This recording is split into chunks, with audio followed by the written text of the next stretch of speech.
When change. Morpheus holds up the battery in the Matrix and he says, "We are the source of energy," I finally understand what you mean. When the guys made the Matrix, they knew exactly what they were talking about. Wherever they got their information from is very, very interesting. Once you realize what's going on, we go, oh my God, we are so bloody dumb. The manipulated history that we find seems to be created and recreated for us on an ongoing basis. And this is what's becoming a little disturbing, but at the same time not surprising, what's going on here. There are places that we don't know about, that we should know about, like the Towers of Bologna in Italy. This is a drawing from the 1700s. How many of you have seen the Towers of Bologna?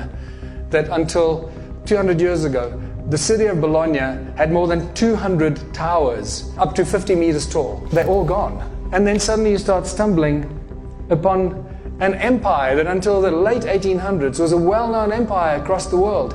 You look at the old maps and you see the Tartarian Empire, one of the most important global empires, and then suddenly gone. We hear nothing about Tartary and the Tartarian Empire and what happened to them. And you start seeing that history is literally changing right under our eyes. Recent history, it's just being wiped out. We know nothing about it. It is weird, people. Things are getting really freaky and very, very weird.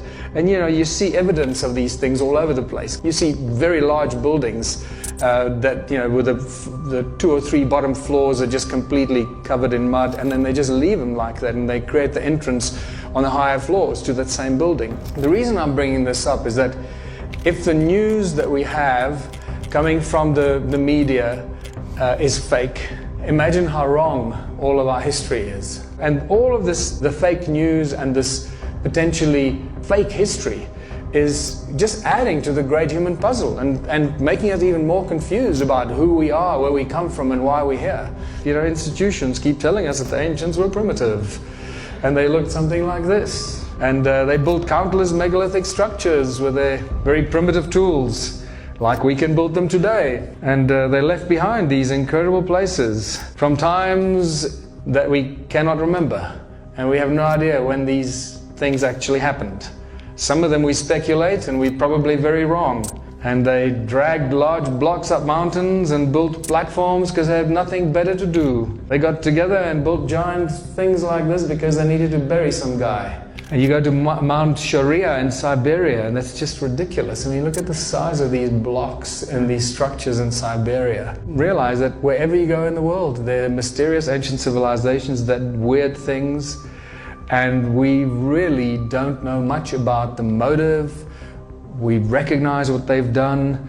We're surprised by what they've done. Carving entire cities out of bedrock like this, platforms like this, and underground structures like this that are covered in Egypt just to hide it. And Borobudur, which is just obviously such a powerful, resonating thing. Anyone that knows anything about sound and resonance takes one look at this and go, okay, I know exactly what they're doing here. What's interesting, as you may have noticed, many of these places, if not all of them that you've just seen, and there are countless more, all of them seem to be in the Northern Hemisphere. And that is a huge mystery. But unfortunately, the discovery of the ancient ruins of Southern Africa has just now completely blown that apart, because now that is no longer the case. And the attention has shifted to the ancient ruins of South Africa and Southern Africa. The stone circles of Southern Africa have become one of the most interesting, mysterious, and unbelievable discoveries of ancient archaeology, ancient civilizations, not just because they are so amazing to look at and remarkable, but because they opened a door and they gave us very important clues as to what the ancient civilizations were doing and what technology they used. And that's actually been the big breakthrough to get to a deeper understanding of how smart and advanced the ancient civilizations were. And when you start noticing these flower-shaped structures, that's when it gets really interesting. Notice that these are not standalone structures. They're all connected by these channels that connect them, thousands of miles of channels, like they look like wires that connect all stone circles together. And then you can see that weird spider's web effect around it. No stone circle stands alone. They're all connected in this very large grid. And basically what you're looking at here is what has now been identified or recognized as the largest cluster of stone ruins anywhere on Earth. How many are there? More than 10 million. of these structures throughout South Africa and Zimbabwe. It is quite staggering. 10 million is not a small number. This is an insanely huge number. When we get to the reason why they did this, I think this is when it starts to get really interesting. Important thing, no doors and entrances. There are several archaeological drawings that clearly show us no doors and entrances, clustered together like grapes. The channels connecting them all together, like I've showed you, everything is connected. What kind of stones are we dealing with here? And this is where it all starts to point us in a very interesting direction. It's a special kind of stone known as hornfels. It's a black stone. It looks like this. It's black on the inside, and then on the outside it's got this reddish brown skin that grows very, very slowly. A few thousand years per microscopic layer. That's how long it takes for this patina to grow. So if you've got tools or artifacts made out of this black rock, and the tools and artifacts are covered in patina, then you have to assume or conclude that the tools and artifacts were made a long, long time ago, not just a few hundred or a few thousand years ago, because that's not how the patina grows. So the patina in this is a very important way for us to not evaluate exactly or date the stones, the tools, but to give us an idea of how old they are. And we know that based on that, they're very, very old. The other important thing is that the stones ring like bells, and it was really at the moment that I discovered that these stones have acoustic properties and they ring like bells that everything changed. I no longer looked at the stone circles as cattle kraal or dwellings. I suddenly realized that we're dealing with sound. Sound, the primordial source of all things. Infinite energy, what Nikola Tesla probably used. Sound that levitates. And now we got sound coming out of the stone walls, of the stone circles. That's a great breakthrough. But what are we dealing with here? What are the stones made of? They're made of silica, people. Silica. Most of the content of these stones, what are they made of? 90% of most of the stone on this planet is made of silica. Sandstone is virtually pure silica. So here we have advanced technology used in ancient sites. The most advanced technology today is all silicon-based technology. Silica has memory. It contains knowledge. It contains information. It conducts sound and light. It stores light and sound and information and stores energy. In Southampton University, they're experimenting now with tiny little crystals that store up to 350 terabytes of information. One tiny little thing. But I can tell you that crystals like that will actually store infinite amount of information. Other important thing is that these structures are not just memory banks, they're actually giant machines. Giant machines that are activated by light and by sound. So where's the flagship in South Africa among these ruins? No doubt it's Adam's Calendar. The patina growth tells us how old some of these ruins are. You can see this here, this had a tip there that broke off. There's 2 millimeters of patina growth there. This tells us that even the stone ruins, not just Adam's Calendar, is extremely old. For this amount of patina to grow on a break that looks like that, it will take hundreds of thousands of years, not just a few thousand years. Well, the ancients used sacred geometry for everything. We now know this. So I drew a golden mean spiral from Adam's Calendar, and guess where it ends? Right between the pyramids. Adam's Calendar. And you realize that the argument of probability can be used here. What is the probability that this is an accident? It's several million to one, so it must be connected. And that there's a reason why these are here in that distance exactly from Adam's Calendar. The other interesting thing is that when you connect Adam's Calendar to Great Zimbabwe, it ends right in the Great Pyramid of Giza, all along the 31 degrees east longitudinal line. What were these stone circles for? I think you start seeing what these patterns are all about. This is the cymatic pattern for the shape of the sound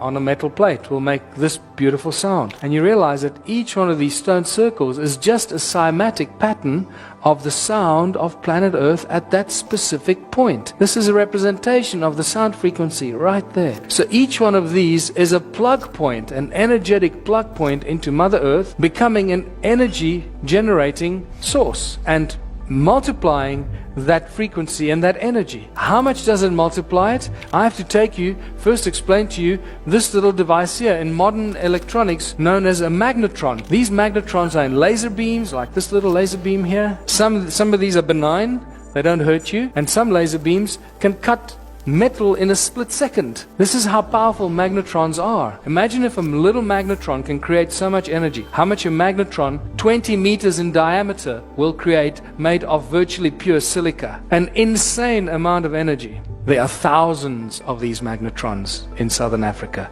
Thousands. So now you can start imagining how much energy they were creating, and a huge energy grid that covered large parts of southern Africa. And the interesting thing is that this energy grid is still alive. It still gives us insane amounts of energy because we've measured it. We've measured electromagnetic waves, the sound frequencies that come out of them, the loudness of these sound frequencies, and also this thing called heat signature. The heat signature is the average temperature of 200 meters below the ground. The heat signature tells us that at 80 degrees, if you measured the heat signature 80 degrees, it'll tell you that you're standing on top of a volcano. So just keep that in mind. Then we got to Adam's calendar. As you enter, this is the circle that you see from space. As you walk into this imaginary circle, the heat signature is 9.5 degrees. As you walk into that circle, there's no circle. It's an imaginary circle. It shoots to 77 degrees. It's like literally 9.5 degrees, 77 degrees.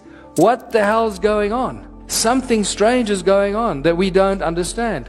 Between these two calendar stones, it goes up to beyond 80 degrees. Now the measurement is telling you that you're standing on top of a volcano. And yet it's just bedrock, it's just sandstone. And then we measured the sound frequencies, nothing, just ambient noise. As you go through this imaginary circle, it goes beyond 375 gigahertz of sound that we're measuring. As far as I know, this kind of sound frequencies have never ever been measured anywhere on planet Earth that we know of. That brings me to the Earth grid, because it seems that all these ancient sites on Earth, Adam's calendar, the Great Pyramids, Pumapunku, they all seem to be built on these nodal points, these energy points that have, there's Adam's calendar right there, there's Giza. And this is really interesting because there seems to be some sort of an energetic code encoded into planet Earth that's mirrored from the sky. And why do we know it's mirrored from the sky? Because the Sumerian texts tell us. And this is not a Zecharia Sitchin translation, by the way. This comes from the Shoyan collection. And this is what it says. In the distant days, in those days after destinies had been decreed, after An, who was Anu, and Enlil, his son, had set up the regulations for heaven and earth. That's interesting. Regulations for heaven and earth. Enki, the exalted knowing God, by the rules for heaven and earth, the fixed rules, he set up the cities. So they're suggesting that there's a grid of energetic rules in the sky that is mirrored on earth, and they set up the cities on earth mimicking or mirroring this energy grid in the sky. So this points us, David Wilcock first actually discovered this when he started talking about these military emblems and these bands that are encoded. This information is encoded into these emblems. They call it the rules. Remember? The rules. The fixed rules for heaven and earth. And here we have. The military calls these bands around the earth the rules. They don't know where they come from, but they've always been there. Some sort of an energetic grid around planet Earth. Well, this is deeply encoded stuff, people. So the fixed rules, the energy grid around the Earth is actually encoded in the modern military emblems. All of them. And we now know that all these ancient sites are just giant machines. The stone circles are the trigger point to make us realize that all these ancient structures were just giant machines built to generate energy. For what? That remains the mystery. We know that these are machines because sometimes photographs like this show us that energy is still coming out of these giant machines. Stonehenge, very obvious energy device. And then these ancient sites in Egypt are just technology on a gigantic scale. The obelisk rings like a bell, and you realize it's an antenna. And when you start looking at these structures in Egypt, you realize too many pillars, not enough space. This is not for praying and offering food and going to pray to the gods and all that nonsense. This is all just giant technology. There you've got a beautiful amplification chamber with ringing pillars in front of it on a pedestal, and you realize that these are just templates for giant circuit boards.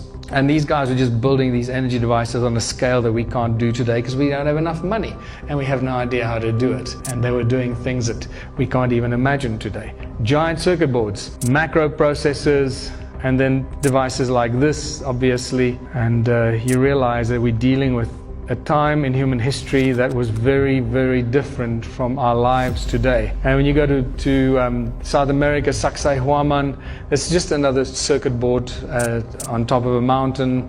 There's another look at it. Borobudur, Indonesia, just amplifying sound frequencies, shooting it up into the sky with a central beam at the top. And this all takes us to Caesar technology. Caesar technology that was only introduced to humanity in 2009, as opposed to laser beams. Caesar beams, infinitely more powerful. But it seems that human sound was used to amplify and start these circuit boards. Even the Parthenon in Greece, that was an ancient circuit board. It's really badly destroyed. And they had these amphitheaters. They squeeze a bunch of people in there, fill them with fear, make them clap their hands and whatever they do, and all these religious sites as well. All that energy gets channeled down these vibrating pillars and into the circuit board, and it starts the circuit board through sound. And we find these circuit board amphitheater connections all over the world. Amphitheaters, circuit boards, whatever they were doing with that energy remains a mystery. There's another amphitheater connected to a circuit board on top of the mountain there. You can see it badly destroyed. Here's another one in North Africa, in Algeria. Here the circuit board the amphitheater is right in the heart of the ancient circuit board. And this doesn't stop there. The secret sound activation continues in medieval times and continues in modern times. Temples have just become churches.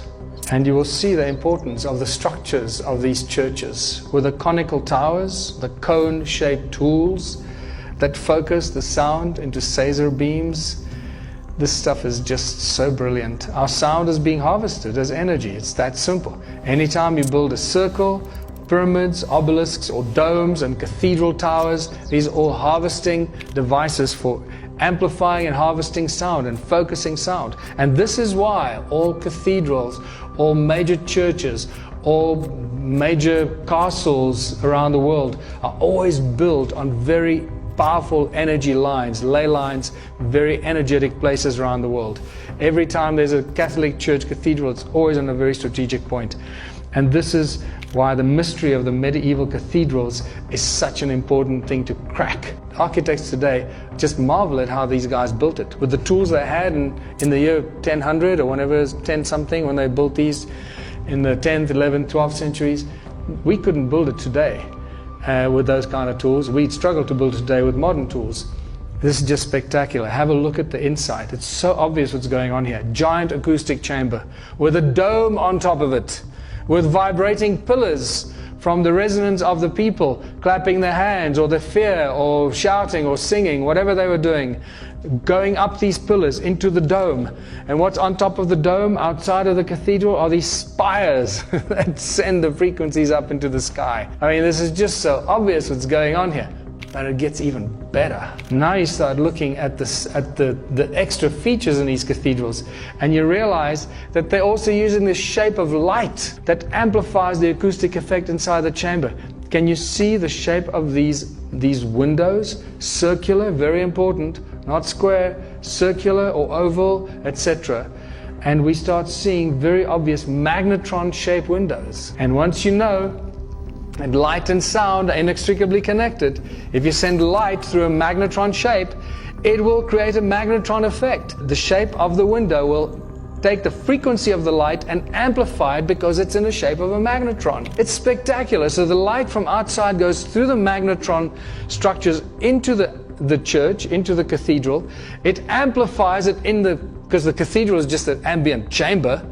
And now you got this magnetron amplification of the light that shoots out the spires and through the top of the cathedral. It's like laser transfer. You can take the information of an egg from a salamander or a lizard, you put a laser beam through a fertilized lizard egg, and you point the laser at the infertile frog egg, and the frog will become a lizard.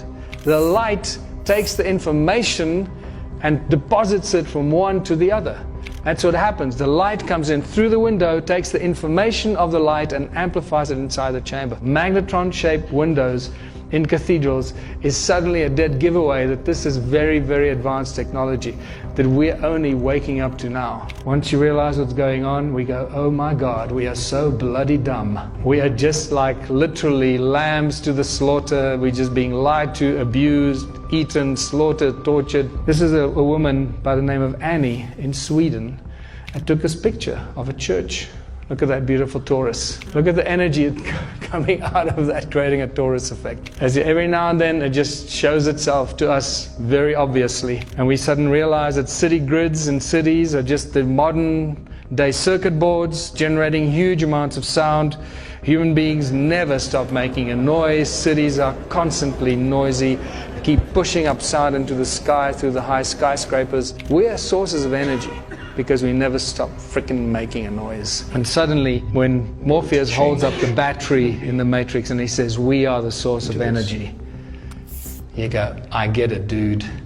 I finally understand what you mean. When the guys made the Matrix, they knew exactly what they were talking about. Wherever they got their information from is very, very interesting. And that brings me back to places like Bologna. These hundreds of towers that have now been destroyed, gone. This is a very, very early picture of Bologna with many of the towers that have already been gone. But look at the early image, the drawing from 1700s of Bologna. There's a dome over the city. There's a wall and a dome over the city. What's going on here?